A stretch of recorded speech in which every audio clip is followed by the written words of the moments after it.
ছাত্ৰ-ছাত্ৰীসকল তোমালোক সকলোকে মোৰ চেনেলটোলৈ স্বাগতম জনাইছোঁ।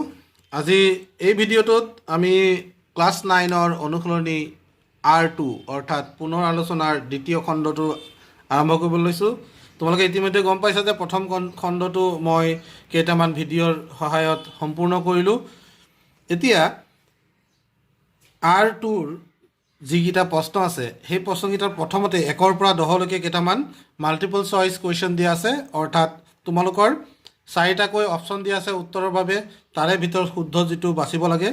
তোমালোকে হয়তো বহুতে পিছফালৰ পৰা উত্তৰমালাৰ পৰা উত্তৰ চাই পিনি কৰি দিব পাৰা অংকবোৰ সহজতে, কিন্তু সহজতে কৰিলে কি হ'ব, একোতো লাভ নাই।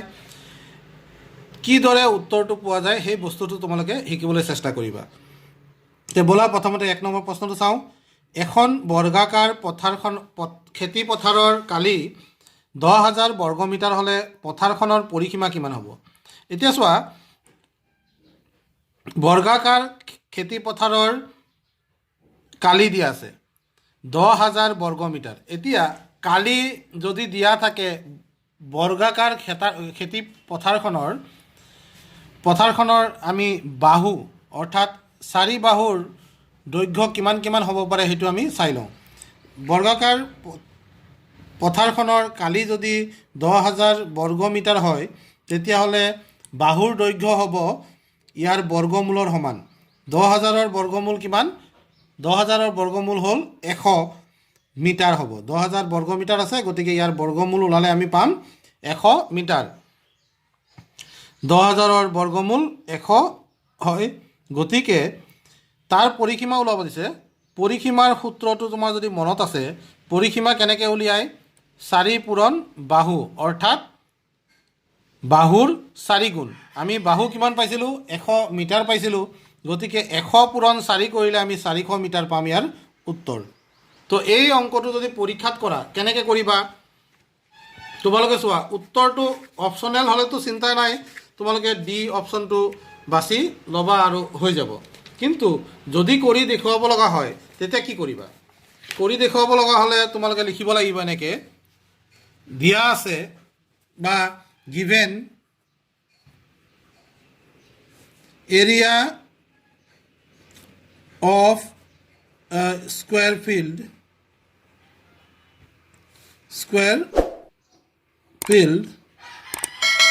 equals to 10,000 meter square.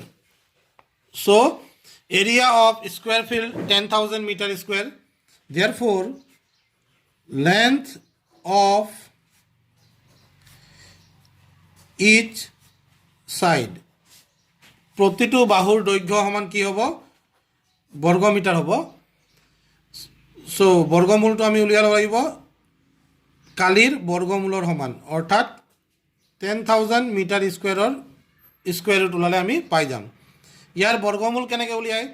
ইয়াত চোৱা, 1ৰ বৰ্গমূল হ'ল 1, তোমালোকে জানা 1 এগুণ 1 হয়, গতিকে 1ৰ বৰ্গমূল হ'ল 1। ইয়াত শূন্য আছে 4টা, 4টাৰ আধা 2টা, অৰ্থাৎ আমি পাম মিটাৰ স্কুৱেৰৰ ঠাইত মিটাৰ। আমি পাই গ'লোঁ প্ৰতিটো বাহুৰ দৈৰ্ঘ্য। এতিয়া পেৰিমিটাৰ বা পৰিসীমা কিমান হ'ব? Perimeter of the square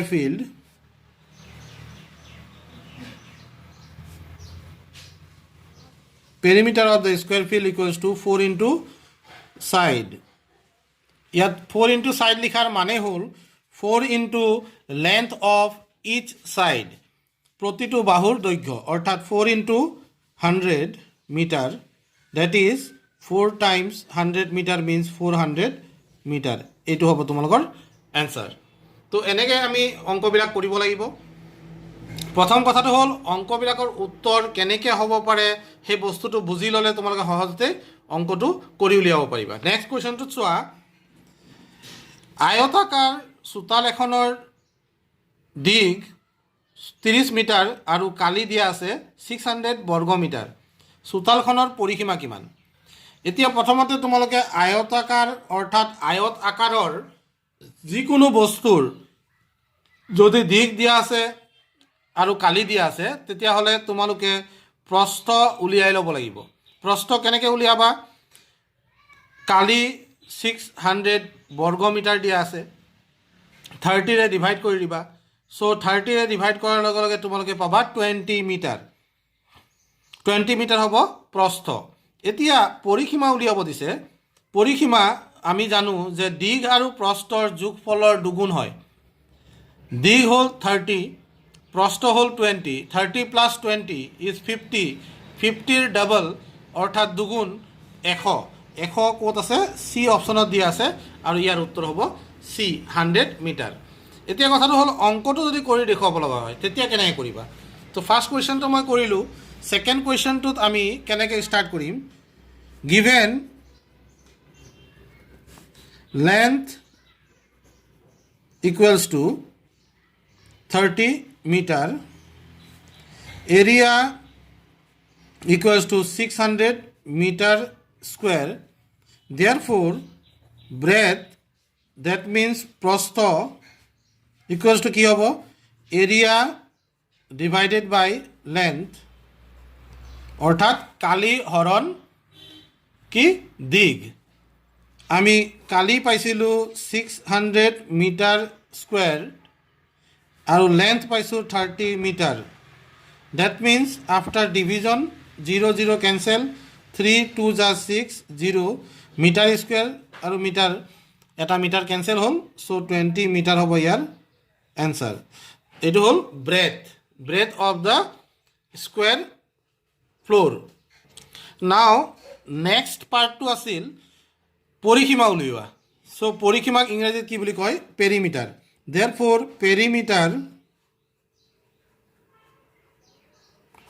perimeter is equals to 2 into length plus breadth পৰিসীমা সমান 2 পূৰণ দিগ যোগ প্ৰস্থ 2 ইনটু লেন্থ হ'ল 30 প্লাছ ব্ৰেথ হ'ল 20 এটা কথা মন কৰিবা যে লেন্থ আৰু ব্ৰেথ দুয়োটাৰে একক কিন্তু একেই হ'ব লাগিব ইয়াত মিটাৰ আছিলে ইয়াতো মিটাৰ আছে সো সিম্পলি মই বহাই দিছোঁ কোনো প্ৰবলেম নাই যদি কিবা কাৰণত একক একে নহয় তেতিয়া তোমালোকে এককটো একে কৰি বহুৱাব লাগিব ইউনিট সেম হ'ব লাগিব সো 2 ইনটু 50 তাৰ মানে হৈ যাব 2 ইনটু 50 2 টাইমছ 50 মানে হ'ল 100 মিটাৰ আৰু এইটোৱে আছিল সেই প্ৰশ্নটোৰ উত্তৰ 3 নম্বৰ প্ৰশ্নটো চোৱা 9 সেন্টিমিটাৰ বাহু বিশিষ্ট বৰ্গৰ সমানকালীৰ এটা আয়তৰ প্ৰস্থ দিয়া আছে আয়তটোৰ পৰিসীমা কিমান এতিয়া প্ৰশ্নটো ভালদৰে পঢ়ি ল'লে তোমালোকে ধৰিব পাৰিবা যে এটা 9 সেন্টিমিটাৰ বাহু বিশিষ্ট বৰ্গ আছে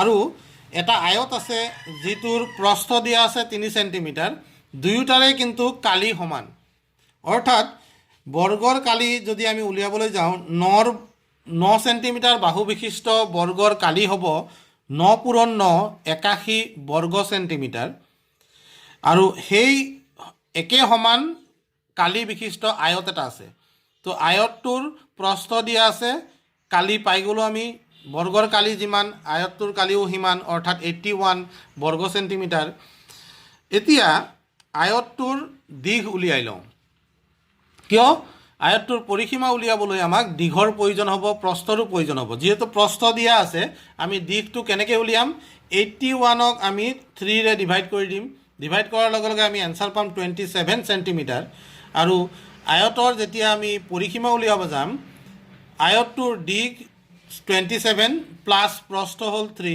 অৰ্থাৎ আমি পাই যাম 27 প্লাছ 3 30 সেন্টিমিটাৰ আৰু তাৰ ডাবল হ'ল 60 সেন্টিমিটাৰ গতিকে বি টো হ'ব ইয়াৰ এনসাৰ এতিয়া কথাটো হ'ল তোমালোকে যেতিয়া কৰিবা তেতিয়া কি কৰিবা ফাৰ্ষ্ট তোমালোকে যেতিয়া লিখিবা তেতিয়া তোমালোকে লিখিব লাগিব area of the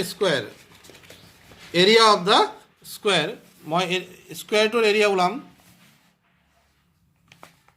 question number 3 area of the square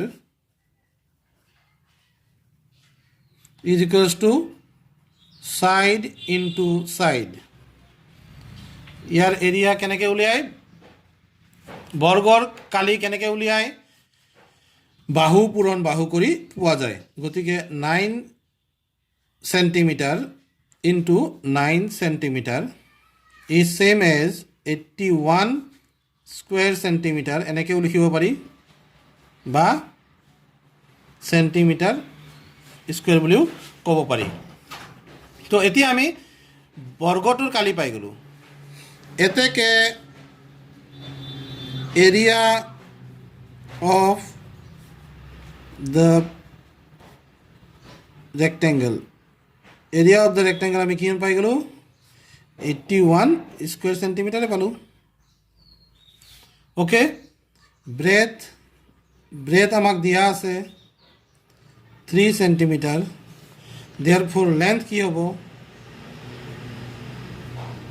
length কেনেকৈ ওলাই তোমালোকক কৈছিলো যে যদি কালি দিয়া থাকে আয়তৰ কালি দিয়া থাকে আৰু দিগ দিয়া থাকে তেতিয়াহ'লে দিঘেৰে কালিটোক হৰণ কৰিম এতিয়া আমাকতো প্ৰস্থ দিয়া আছে গতিকে আমি যেটো এৰিয়া আছে সেই এৰিয়াটোক আমি প্ৰস্থৰে হৰণ কৰি দিম প্ৰস্থৰে হৰণ কৰাৰ লগে লগে আমাৰ এনসাৰটো কি হ'ব চোৱা 81 সেন্টিমিটাৰ স্কয়াৰ ডিভাইডেড বাই 3 সেন্টিমিটাৰ এটো ডিভাইড কৰাৰ লগে লগে আমি পাম 27 সেন্টিমিটাৰ সো ইয়াত সেন্টিমিটাৰ স্কয়াৰ আছে অৰ্থাৎ সেন্টিমিটাৰ ইনটু সেন্টিমিটাৰ আছে এটা সেন্টিমিটাৰ ইয়াৰ লগত ক্যান্সেল হ'ব তলত এটা সেন্টিমিটার আছে সো ক্যান্সেল হৈ যাব এতিয়া আমি পাই গলো লেন্থ 27 সেন্টিমিটার therefore বা নাও perimeter of the rectangle perimeter of the rectangle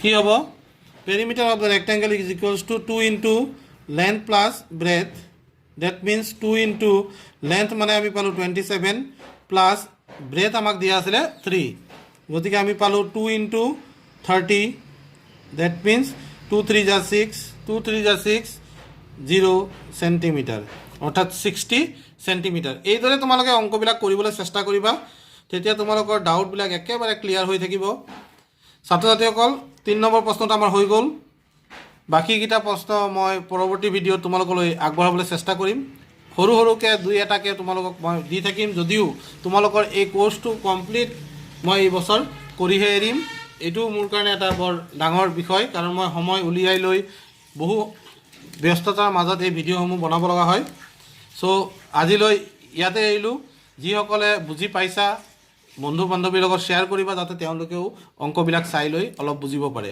অকল পিছফালৰ পৰা এনসাৰ দিয়া আছে এনসাৰ চাই পেনি উত্তৰবোৰ চিন দি থলে নহব থ্যাংক ইউ